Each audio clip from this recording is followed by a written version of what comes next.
Hi, it's Caleb with Terrytown RV. I'm out here at a 2022 Catalina 303 RKDS, and we're going to do an orientation. We'll start up here in the front with your power tongue jack. So on the right, you have your light switch for this light, so if you're backing up in the dark, you can see what you're doing a little bit better. And then you have up and down for the tongue jack, so you can raise and lower that to get on and off your vehicle. And then if you remove this cap here, there's a little nut down there. There's going to be a jack crank you can use to manually crank this up or down. That way if it fails or you for some reason don't have power, you can still raise and lower that to hook and unhook from your vehicle. Behind that you have your two 20-pound propane tanks with the regulator in the middle. While this is green, that means you have gas pressure going through the lines. So we have a tank open right now. If that turns red, that usually means your tank is empty, or that your tank is closed and there's no pressure going. But there's a little notch on the regulator here that points towards the tank you're using. Once this tank goes empty, just turn that notch so it's pointing that way. And the nice thing about 20-pound propane tanks is you can take them to a lot of different places to swap them out instead of having to get them refilled, which is just a little bit more convenient there for you. You have your battery box there. There is room for up to 2 batteries on that rail there. You would need a double battery box for that, but you have the single battery there for now. And you do have a battery disconnect right here. So when this is in the green position there, the on position, that means your batteries are on. We are plugged into shore power right now, so it's running off of 110 and not the 12 volt, but it is allowing the batteries to charge through shore power when this is on. You'll also allow your batteries to charge through the 7-way plug to your vehicle with this in the on position. The only time you really need to turn it off is for long-term storage. That way your batteries don't get drained down while it's just sitting. Come around to the side here, you have storage compartment there. Compartment door is held up by a magnet, which is super nice and easy. You have one of your 4 stabilizers there. There's one on each corner. They're for stabilization only, not for leveling. So you want to level your trailer out front to back by raising and lowering your tongue jack. And to level it out side to side, you'll put boards or blocks underneath your tires. Once it's level, you'll run your stabilizers down. There's a crank for that, or you can use a drill with a 3/4 inch socket. That just goes a little bit faster. You run those down to the ground, put a little bit of pressure on them, and their purpose is to just stabilize the trailer and keep it from moving around while you're using it. Right down here, you have two of your 3 sewer drains. So up front here, this is a gray tank only. Then you have a black and a gray for your bathroom. So black is going to be for the toilet, gray is going to be dirty sink and shower water. So with this one here, there's a specific order you want to do when you drain it. So you hook your hose up, pull your black handle first. Once the black tank is done draining, you'll pull your gray tank handle, and that gray dirty sink and shower water will help to rinse the black toilet water out of the end of your hose here. Once those are both done draining, close your gray, leave your black open, and you have a black tank flush on this unit. So you can hook a hose up to that and turn it on, and that'll spray directly into your black tank and help to rinse it out. You can run water through there for 5 or 10 minutes or so, and that's just going to help to clear off your sensors and get rid of any solid waste that's left in there. It'll give you more accurate readings on your tank, on your monitor panel inside. So when you're done running water through there, turn your water off, close your black side valve, put your sewer cap on, and you're all set. For just a single gray tank, all you have to do is hook your hose up and pull the handle. Same thing goes for that one in the rear. That's for your kitchen sink. Right here is your city water connection. So this is going to be if you are full hookup camping or using this full time with water hooked up to it. So you just hook your hose up to there, turn it on, and that creates your water pressure.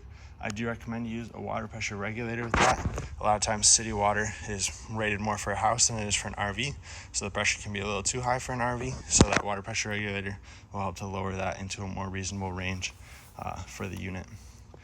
Then you have an outdoor shower here. It's just going to be hot and cold with the shower head that you can prop up here. You have input for cable and satellite, so if you're staying somewhere that has cable hookup, or if you have a portable satellite dish, that's where you hook your coax up to. You can see that's the drain. It's labeled galley tank for the kitchen. There's that rear stabilizer.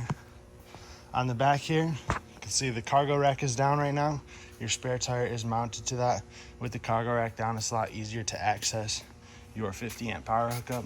The nice thing about this cord is it has a 90-degree elbow on it there, so you can still fit that back there with this rack up.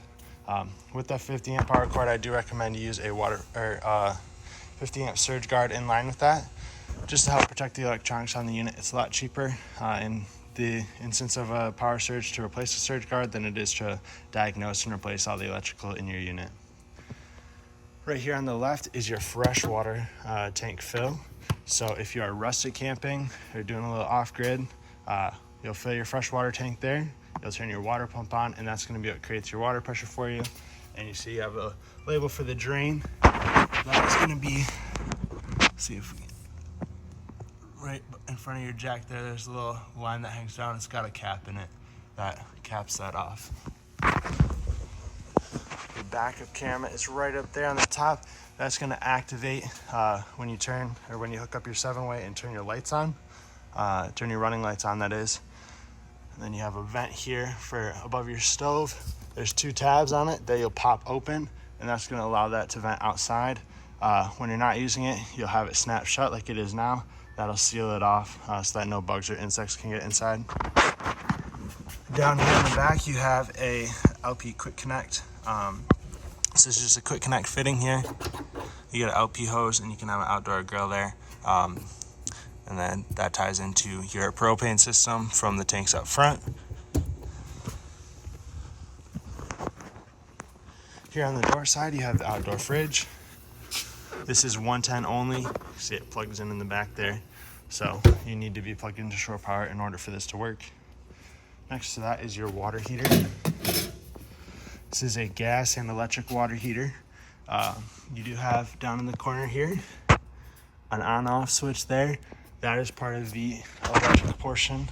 And then inside there's going to be a switch for the gas portion. Down in the middle as well here is your anode rod that goes into your drain. Over time, that anode rod is going to corrode. That's completely normal. The anode rod corrodes so that the tank on there does not corrode. But when you go to use this, you'll turn your water on, make sure that your anode rod is tightened down, and the tank here will start to fill. Once it's full, pour in your pressure relief valve, and when water comes out, that'll be your signal that it's full. Then you can turn it on either gas or electric based off of what source is available. You can also turn it on both of them at the same time. That's going to heat it up a little faster to have both heating elements going.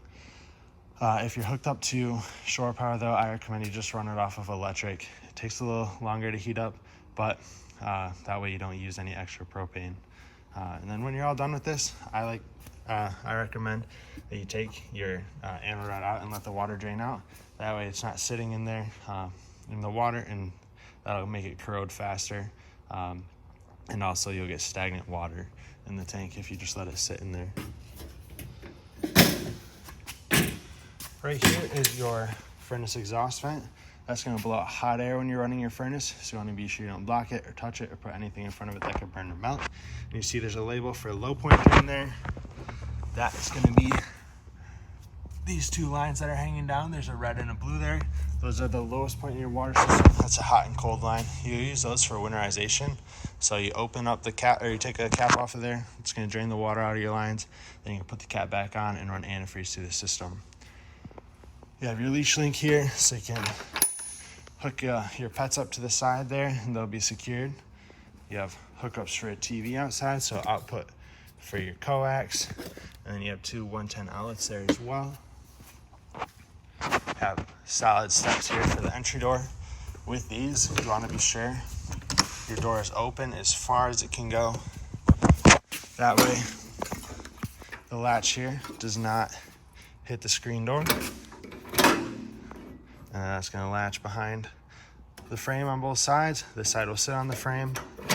There we go. And then when you close your door, it's going to sit right here and pinch that between the door and the frame, and that's going to secure that in place and keep it from rattling around.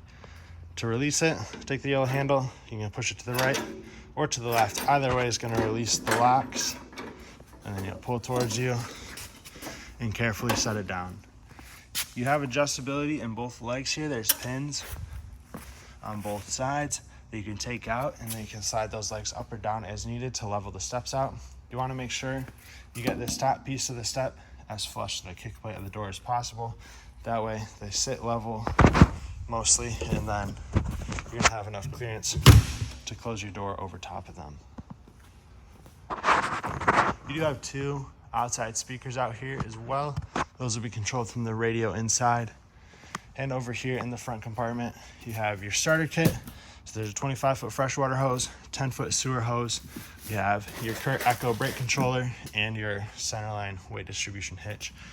And 50 amp to 30 amp adapters in here as well. So that's all in there for you. That's gonna be everything outside here. We'll work our way inside now. So right when we walk inside, you'll see this control panel. This is where you'll run your slide outs, your awning, turn your water heater on gas, turn your water pump on. You also have your interior ceiling lights, which do have a push button in the center so you can turn individual ones on and off. And then your exterior light, that's gonna be your awning LED. And your monitor panel is on here as well. So you can check the level of your fresh tank, battery, black 1. It shows black 2 on here. That's always going to read empty. And then gray 1 and gray 2. And for the slide outs here, we'll run both of those out because they are both retracted right now. This is what it's going to look like with those in. Slide out 1 is going to be your main slide here. So we'll hold down out. And now it's going to start to extend out. This is a rack and pinion style slide. Your front slide out is going to be the same style. So when this is fully extended or fully retracted, you hear a clicking sound. That is going to be your signal that it's fully out or in. And you can take your finger off the button. So there's that clicking sound. And then we'll do the same thing for the front slide out, which is a little hard to see with that door closed. With rack and pinion style slides, they tend to tip a little bit because when they are fully extended, they sit even with the floor. So they'll sit even with the floor, the main floor of the trailer. So you'll see them kind of tilt back so that they can drop down and be level with the floor. And when they come in, they'll tilt up so that they can ride above the floor. And then for the awning here, same concept, hold down, extend. That's gonna start to come out. Your awning is not going to stop though, like your slide out does. So you do want to keep an eye on it. There's going to be a little extra fabric piece that hangs down. And you'll also see the bare awning tube. So that'll be your signal that it's fully extended. So there's that fabric. There's the awning tube. And that's fully extended. So it gives you a nice amount of shade and protection from rain. And then to retract it, simply hold down retract and you'll see it stop once it's up against the side of the unit. We'll just leave that for now though so we can go through the rest of the unit. So we'll start here at the entertainment center. You have your TV up top, radio over here. This is also Bluetooth compatible. So turn it on. You have 2 speaker zones in here. One of the most unutilized places in your home this holiday season, maybe your basement or garage, because it's just not finished. Well, Motor City Floors and Coatings will give you that finished look. You can change your speaker zones on there. Right over here is your fireplace. So you have some buttons up here to control it. Power on the right. Change your flame colors. You have low heat, high heat, or no heat. So no heat is just going to be on for the lighting. And then you can set a temperature for the heat to go on it and set a timer for that. And that heat is only going to come out through this vent here in the middle. So that's the only spot that gets warm. The glass here does not heat up when it's on. If we look in here, you have a couple remotes. So fireplace remote here. This remote is actually going to be for your awning lights, so you can have multicolor awning lights there, which is super neat. And then this is going to be your TV remote. You have tri-fold sofa here. So move the cushions out of the way, the pillows there, and then you'll take these back cushions. They're Velcroed on. Just set them aside. You'll pick up in the middle here, pick up and pull out. There's a foot there and a foot there that'll drop down. And then this back piece here will fold down and lay flat. That way you have an extra space for guests to sleep if you have people staying with you. Otherwise, if you don't want people to stay with you, just tell them it's only a couch. It doesn't turn into a bed. To put it back into your couch, you just do everything in the opposite order. So you'll fold that back piece flat, pick it up, fold the legs back in, and then you'll take your cushions here and Velcro those back up.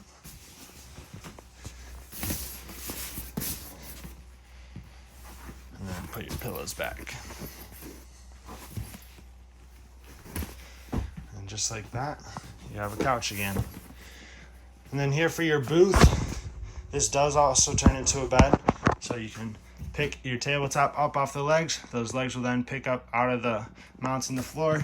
You'll set the tabletop on the ledges on both sides, and you take your rear cushions, set them on the table, and that'll fill in the gap in the middle for you. All your lights in the slide out here have just the push button to turn them on. So that's these two, and then this one has a button here. There's a little push button behind that to turn that on and off. Then in the kitchen here, you have 12-volt refrigerator. Your power switch for that is going to be on the wall here, just on off. And then when you open it up, you have your temperature control on the side there. And then we'll close your little travel lock here. This keeps the doors from being able to open when you're going on the road. Have your standard microwave here. This does need 110 power in order to work, so it will not work off of your battery. Then light, fan, fold the glass cover back on your stove, and that creates a backsplash back there. And then to light this, just turn it to high. You'll hear that igniter activate, and that'll light it. Sometimes it can take a while for it to light if you haven't run your propane in a while, or if this is one of the first things you're running off the propane. Just got to get that gas through the lines there. And with this being furthest away from the propane tanks, that can take a while. And then down here on the left, you have a little touch screen. So you have oven on the left, stove on the right. Those do the lights here. So oven does the oven light, stove does these stovetop lights. And then to light your oven, you'll turn this to the pilot icon, push and hold that in so that that can work to ignite your pilot. Once that's lit, you can raise and lower your temperature of your oven here, and you can also set a timer on here, and that's when this screen will activate. When you're all done using this, just be sure you close down your glass cover. It's got little rubber tabs on either side that'll secure that in place. On your sink here are your keys. So you have 2 purple keys. Those are going to be for your entry door. You have 2 gray keys. Those are going to be for your compartment doors. And you have 2 silver keys here. Those will be for your outside shower door. You have USB chargers there. You have the 2 freestanding recliners here. Just manual recline on them. So you sit on them and just kind of lean back, and that'll lean it back and kick the legs out. And those are movable as well, so you can move them as needed. We'll head up towards the bathroom and bedroom now. So you have your toilet with the foot pedal flush. Halfway down brings water into the bowl. All the way down will flush that into the tank. On your shower doors here, you have a travel lock. You want to be sure that that is latched down in place and secure, so that these doors don't move around when you're going down the road. There's a skylight up there as well, and up here is your vent fan. So crank this to the right. That's going to open that up. And there's a black switch up here that turns the fan on and off. Just be sure when you're done using this to close it, so that if it rains, water doesn't get inside. And when you're going on the road, I recommend you close it so that a gust of wind doesn't bend the arm there or rip the whole fan off. Right here is your thermostat. So up on the top is going to be your temperature slider, so you can set your temperature. On the bottom is where you choose your system. So if you turn to the right, that's going to turn the furnace on. The furnace runs off of the 12 volt, so that fan will kick on off your battery. For the fan and AC, that runs off of 110, so you need 110 power for that. And then you can set your fan speeds here. So to the left is on auto, to the right is just on. So it's going to be on all the time, whether you have it on low or high. But with auto, once it reaches the set temperature, it'll shut off and kick back on as needed.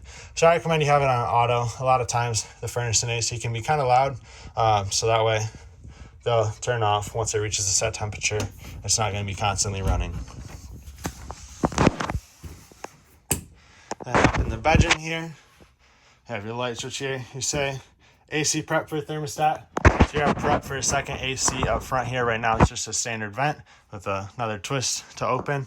But if you were to ever get a second AC, this is where the thermostat would go for it. They have wiring run for everything there in the wall. Your bed here, if we lift up on it, has storage underneath. You can see there that jack crank is going to be what you'll use for the stabilizer jacks. You'll also use that for the tongue jack. If that were to fail, you remember there's that cap on it that you can take off and crank that up or down. You have your sliding closet doors up front here with the clothes hanger pull in there. And you do want to be sure that this snaps into place. On both sides there's latches. That way those doors don't slide back and forth when you're going on the road. And you have washer dryer prep up in here. If you do put a washer dryer in here, you do lose that storage space there. But that's what the water lines in the drain are for in here. Otherwise, you have a nice big storage area, accessible from outside and inside. Then by the foot of the bed, you have another fireplace in here. This is going to work the exact same as the one up front. And there is another remote for it in here. You have a backer here for a TV, so you can mount a TV, run your wiring, and hook up through here to the coax into the 110 outlets there. And then just storage here up top. That should be everything for the bedroom. I believe everything inside of here. Hope this video is helpful to you. If you ever have questions, please feel free to reach out to us. We'd love to help you get those answered. And thank you for choosing Terrytown RV.